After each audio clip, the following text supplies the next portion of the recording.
Wicked Phase 2. Mr. Do Phase II. Chilling over here with Jeskilz. Jeskilz, Cypher Adikts, Chicago's Off the Hook. Just to tell you guys a little bit something about Phase 2. You know what I'm saying? The crew started back in '81. We were actually taught by two Puerto Rican brothers from the Bronx. And, you know, it was like the Puerto Rican brothers lived in front of us. We lived right across the street. And then around us was all white people. So, you know, it was just coincidence. And we were blessed to start our journey into the art of dancing and breaking. Once we met those guys, we built our crew. You know, we had Mr. Do, which is my brother. I had an older brother named Phaze. He's probably like 47 now. And Miss Kid Swipe. We actually had my sister breaking with us too. Had windmills and everything. At that point, we decided we wanted to take stuff serious. You know, the movie Beat Street came out. And that's when the scene in Chicago really came up. Even gangbangers started gangbanging, and they started breaking. You know what I'm saying? So it was a good thing in the '80s as far as that's concerned. Original members their names were Tony and Jose. They were actually from the Bronx, and they're the ones that actually taught us. But at the same time, they evolved their moves. We learned together, and that's how we got all the elements of hip hop. We understood what it was before we saw anything on TV, so we learned it raw, which was, I think that's the best way to learn, you know, not watching it through TV, film, or anything like that. But we built a crew, you know, what I remember, I was 6 at the time, and I remember just going with my brothers. I always wanted to go with them. They had the linoleum, they had the boom box, you know, they had the Doberman, the dogs, you know, like just walking around, and we would literally see other guys walking down the street. Like back in the days, there was no venues, no jams. It was all about breaking in the concrete on the streets, in the garages, whatever. So through that, the Chicago scene was very rich, and unfortunately, those times were great. But then it died down in like '86, '87, right? Yes. So house dancing came into the play. But the good thing with Phase 2, since we had a strong core, we had the brothers, and we had a couple members that still hung around us. We actually still dance. We actually danced. We went to jams. We went to cotillions, family parties. We would get together with old crews like Windy City Rockers, Salt and Pepper, and we would just have sessions. Bug out. And we never thought that breaking would really come back. We figured we were just doing a dance that we loved. And since it died out, we figured it probably won't even come back. But we're still doing it. You know, we wouldn't do it every day like in the '80s, but we did it. And when we found out, when we actually saw what motivated us, inspired us, when we saw Ken Swift and Rocksteady crew at MTV Grind. When they did that show, I was like, yo, it's still alive. Like, what are we doing? Like, well, it was that, and their just the way they did it. They kept their originality, their moves, their style, and that's. For us, that was like, oh, it was a brand new opening to be like, you know what, this is the stepping stone to like from the '80s going towards the '90s. Yeah. It evolved. You could keep going, you know, and I think that's why what happened to back in the '80s, that people were doing everybody's moves, and they showed that now you can actually evolve and make it grow. Yeah. And I think for that inspired us to keep going. For me, I get inspired now. A lot more too. Even though I'm older, and you know that feeling, the passion's still there. But when you're young and you're hungry, you know, it's just a different passion. I think for the most part though, like now, because it's just everywhere, and you see just different, even kids. Like I think younger kids really inspire me a lot, and actually the fact that Phase 2 has been there through time and has met different people and different people that we looked up to, legends in the game, you know. Are giving us accolades and telling us that we influenced them. So to us, that inspires us too. You know what I'm saying? I think what helped us out also in the '90s is like you said, starting off fresh, new moves, just working on a lot of different things. Was competition, battling, just like you were saying. You know, sometimes we will have to go find battles in the '90s, but we did find a few spots when we just go bug out, and those spots were just like, you know what. Those were the best, because you're just ciphering and you're just getting down, like at the elbow room, Mondays. We would just go, and then just, the floor was just full of people. We just, all of a sudden, we just get down, and we just open up, and then people would just be like, oh, just going down nonstop. There was a time when it was the breaking and the flexors in the '90s. And the flexors were actually the guys that just, you know, they broke, and then they popped, and they did the boogie style.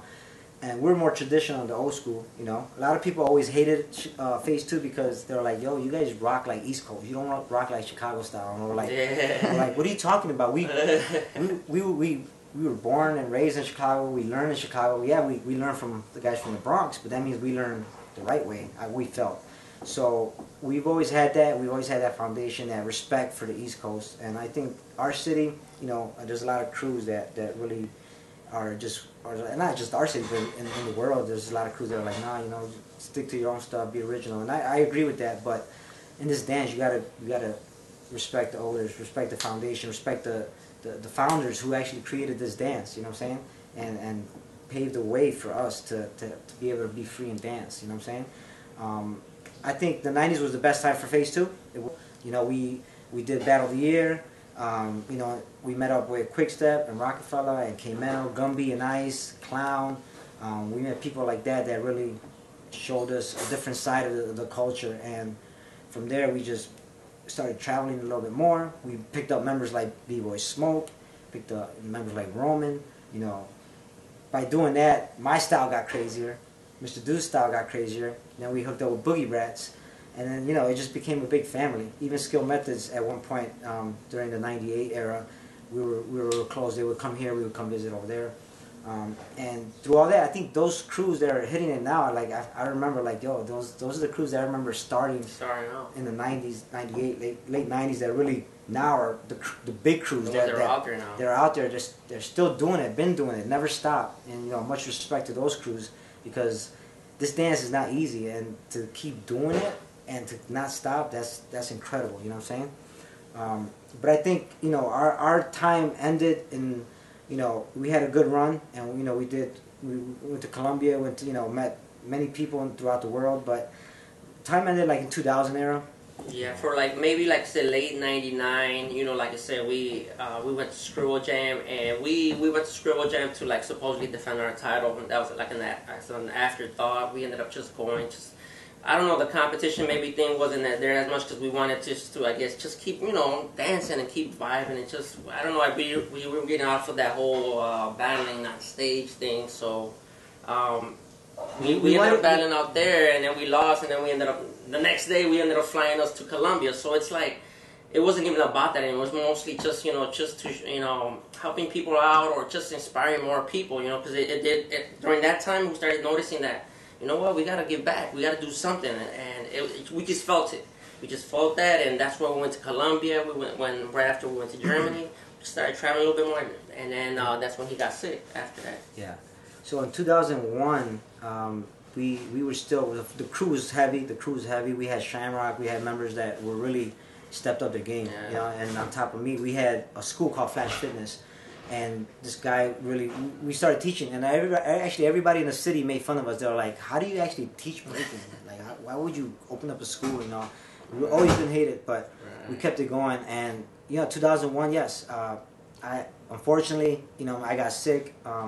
It all started with really just me losing weight, having a cold, and, you know, the doctors for 2 months, I kept going back and forth to the hospital, and they didn't know what the hell was going on, and they took all types of tests, and finally I was coming home one day from the doctors, and I was just, you know, still feeling sick. At that point, I already lost like 30 pounds. Like, I was always 130, and at this point I was at 100 pounds. 100. That for somebody like my age, you know, it wasn't right. You know what I'm saying? Healthy. So I went home, and I was like, yo, I feel something right here in my neck. And so the next day I went to the doctor. The doctor's like, all right, we're going to do a biopsy. So they ended up taking, it was like my lymphatic system, there was a big tumor.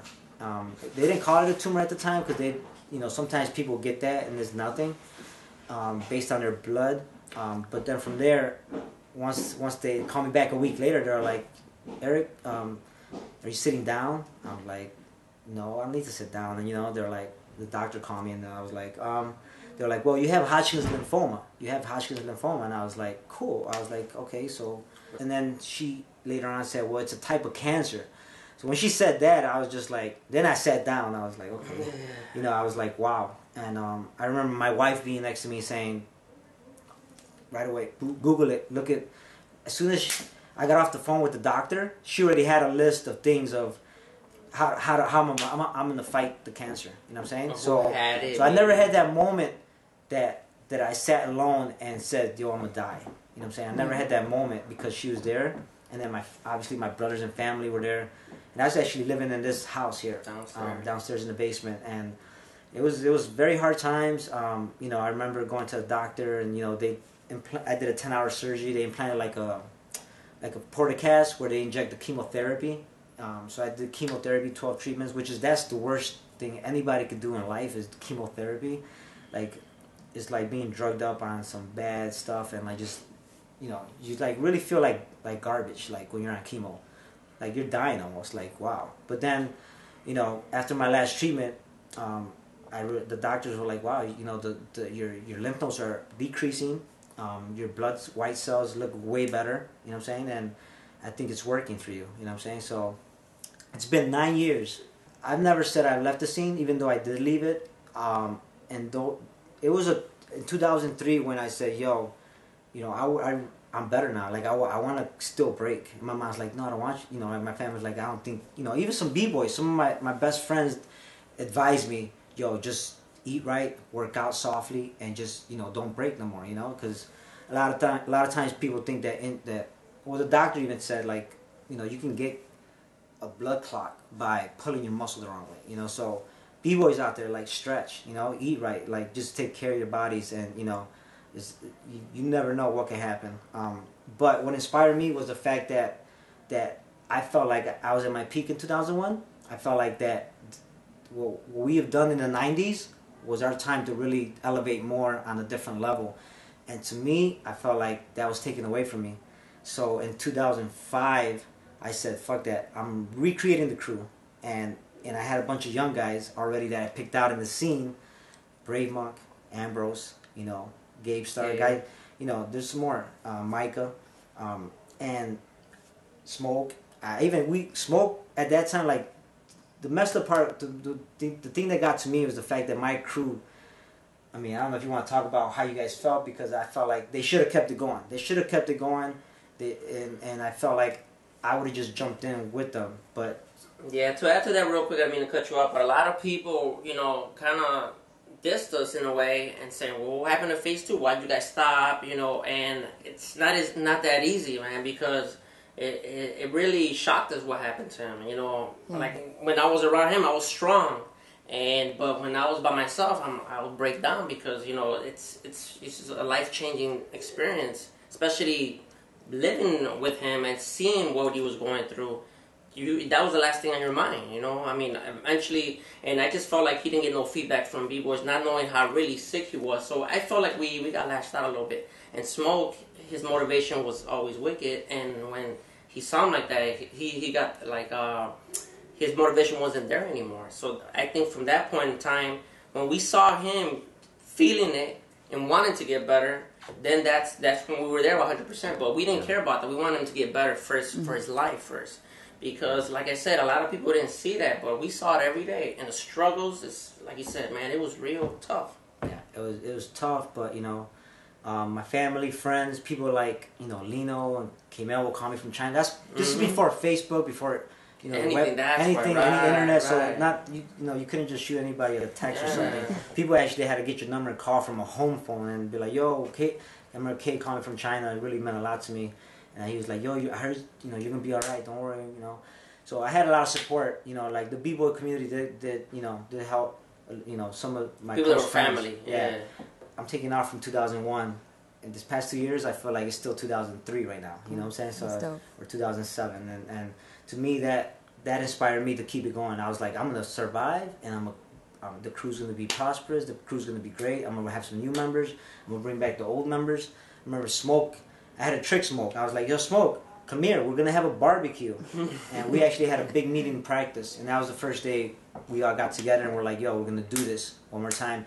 And then, you know, so we built the crew. And now, you know what I'm saying? Now, like, I'm so proud of the guys. You know, they have pride in rocking. They learn, you know, and, you know, we opened up the school, Buku. You know, Buku has been the center for Phase II. For about, you know, a couple of years now, you know what I'm saying? And for the community in Chicago, you know, Cats like Self-X are stronger supporters. You know, Jay Boogie's part of my staff. Peanut, best friends with my son. You know, like so. Guys from Rockford. Yeah, guys from Rockford. You know, the Midwest definitely sees what we're doing, and you know, I started off like, yo, my vision was, you know, buku, cultivating creativity. You know, I was like, I like that. I like buku, cultivating creativity, because now that I'm older, I wanna be there for the youth. There's a younger generation now. You know what I'm saying? There's a younger generation, and I feel while Phase II is gone, I felt that this, not just Phase II or Chicago, but I'm saying there's other parts of the world that the scene changed. The game changed a little bit. You know what I'm saying? It wasn't so unique. Cats weren't bringing out so much original stuff. But we were growing. We were actually growing. The community was growing on all levels worldwide. And that, to me, is dope. But I felt like there was not education in the city to guide the kids that started in like the 2000 era. But now, with Buku, I feel that we want to cultivate that creativity in those kids, because without creativity, you don't have nothing. You know what I'm saying? Like back in the late 80s or mid 80s, breaking died because everybody was doing the same shit. No creativity. Same thing. You're just like, that's why it died, because nobody was like, yo, that guy did something different, I'm gonna top it. You know, the mentality now is, yeah, you always came out in the 90s mentality. It was always about recreating and just being very creative. So to me, when I saw Buku in their mission statement, I was like, yo, you know, they're all about, it's not just about the breaking thing, it's about cultivating creativity within dance, music, you know, arts, you know, all that stuff, community, you know, like we help so many kids at Buku, trouble kids. You know, normal day at Buku would be, well, we have different things going on. You know, we nurture, like, for instance, you know, my wife is actually a director there, so we run the cafe, right? The cafe is run by us, and you know, there's a lady that runs the whole thing, and she's the administrator. But you know, we get all types of people, and that's the good thing with Evanston and where we're at. Like, you got one side is all rich people, and then one side is really ghetto, and just like poor people. You know, I'll be teaching class, and kids will come here and be like, you guys want to come in? They'll be like, yeah, we don't have no money. I was like, come on. I teach kids for free. Like, when I teach, I don't care about people paying me. You know, I care if they give donation to Buku, right, pay the light bill and stuff like that. But, you know, at this point, so we do that, and, you know, we do gardening. We knock down, you know, crack houses in the neighborhood and call it, you know, guerrilla gardening. And the city gives us permission to go ahead and knock down, and, like, so you could walk straight to the hood, and there'll be a big lot of corn crops, you know.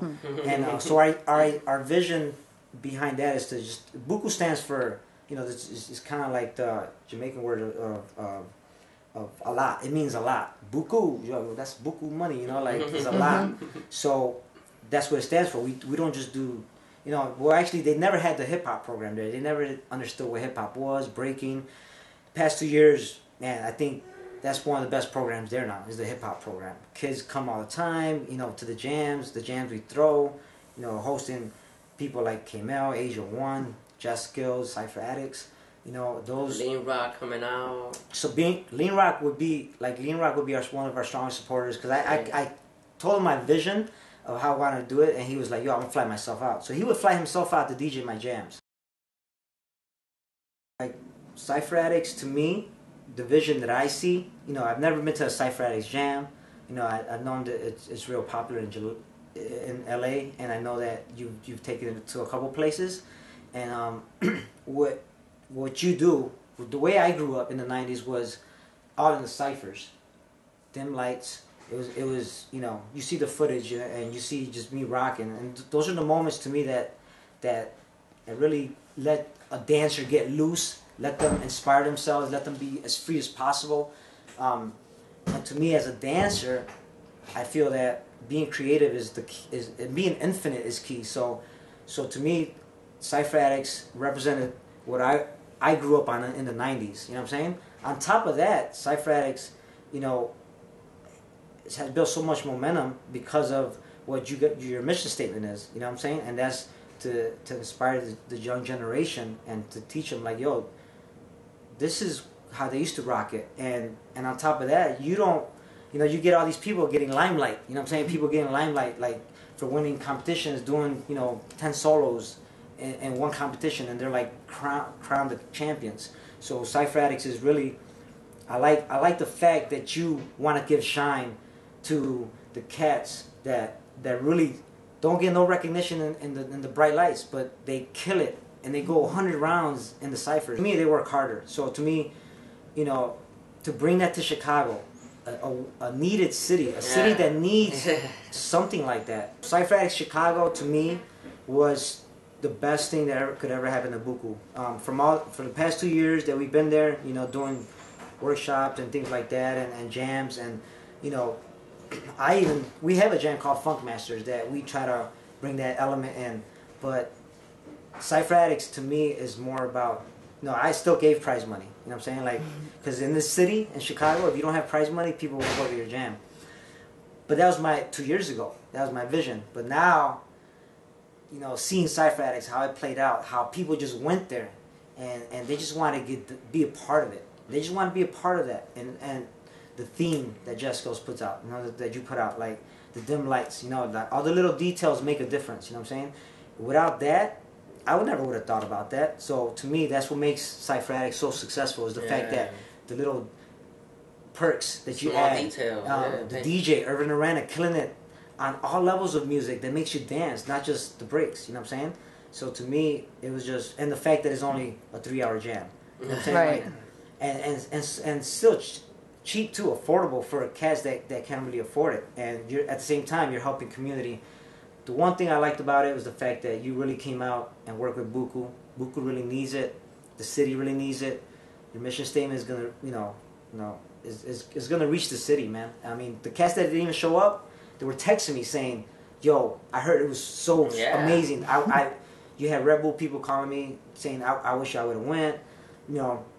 I already heard a bunch of people talking about it. I mean, I couldn't go. I got out of work late, but everybody's talking about, like, I missed out. I'm like, oh man, see, I knew it. I knew it. Saw pictures. I mean, just by even that, the vibe. I wasn't even there, and I just seeing pictures, the essence as far as how it should be, or how, like you said, we grew up on. Oh man, it's beautiful. You know, the mission was accomplished. You know, Cypher Adikts' mission, to me, was accomplished in Chicago, and it inspired even people that really don't cipher, and I seen them over there making the effort, and you know, and they look fresh, you know, because the music was fresh, the vibe was fresh, the scenery was fresh, you know what I'm saying? And you had all these legendary b-boys that came, like Float, Quickstep, you know what I'm saying, Machine, you know, Prodigy, Young, but Casper was there, you know what I'm saying? Like Casper at Buku, like, yo, even though that's family, that's like a little brother, but you know, those are the guys that inspired the whole city. So keep it going, Cypher Adikts. You know, we would love to have you back out here again.